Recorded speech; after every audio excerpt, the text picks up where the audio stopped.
साच बराबरी ताप नहीं, झूठ बराबर पाप। जाके हृदय साच है, ताके हृदय आप।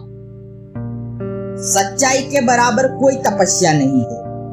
झूठ मिथ्या आचरण के बराबर कोई पाप कर्म नहीं है। जिसके हृदय में सच्चाई है, उसी के हृदय में भगवान निवास करते हैं। यहाँ साहब बताते हैं कि सच्चाई सबसे बड़ा तप है। सत्य के लिए ही तो कहा गया है कि सत्यमेव जयते।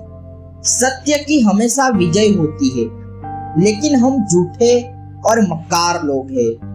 सत्य ही शिव है कहा गया है, लेकिन हम आडंबर को ही पूजनीय समझते हैं। सत्य से डरते हैं, सत्य को मूर्खता समझते हैं।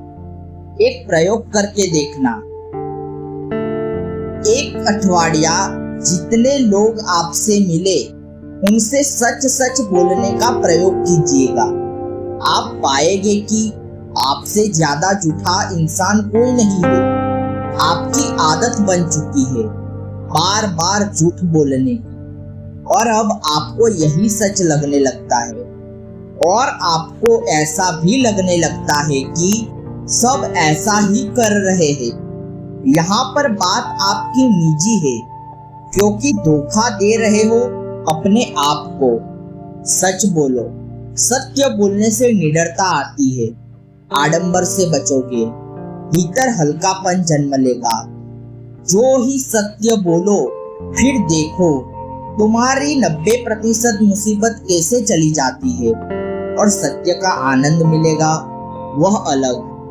पर हम घबराते हैं कि लोग क्या सोचेंगे। अगर चालाकी नहीं की तो धंधा कैसे चलेगा। यह स्वार्थ बीच में आता है। लोगों के सामने कूल कैसे बनेंगे, यह आडंबर बीच में आता है।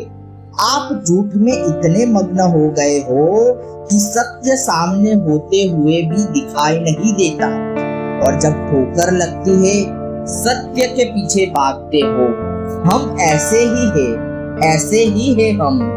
इसीलिए साहब ने कहा है कि जिसके दिल में सत्य है, वही भगवान का निवास स्थान है, और झूठ के बराबर कोई पाप नहीं है।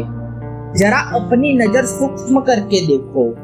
झूठ ने तुम्हारे लिए कितनी फालतू झंझटें उत्पन्न कर दी है, फिर भी तुमको झूठ ही अच्छा लगता है। साहब के जीवन का एक निर्दोष सत्य का प्रसंग मैंने उनके एक मूवी में देखा था। उसमें बताया गया था कि साहब हमेशा की तरह संतों की संगति में भजन करते और बाद में उन्हें भोजन देते। लेकिन एक दिन उनके घर का सारा भोजन खत्म हो गया। उनकी पत्नी कहने लगी कि अब मैं अनाज कहाँ से लाऊं? सारा भोजन तो समाप्त हो गया है।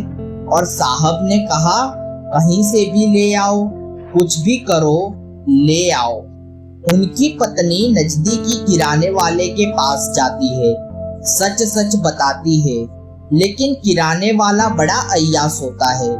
वह उनकी पत्नी को पहले तो कुछ गिरवी रखने को कहता है, लेकिन जब वह कहती है कि उनके पास कुछ भी नहीं है गिरवी रखने को, और कहती है कि जैसे ही इंतजाम होगा उनका अनाज का पैसा दे देगी, लेकिन किराने वाले की नीयत बिगड़ती है। वो उन्हें अपने साथ रात्रिवास करने को कहता है और कहता है कि उसके बदले अनाज ले जाए। उनकी पत्नी साहब के शब्दों को याद करती है और अनाज लेकर वापस साहब के पास आती है और रोते रोते सब सुनाती है। साहब अपने हाथों से उनके आंसू लुछते हैं और किराने वाले के पास ले जाते हैं।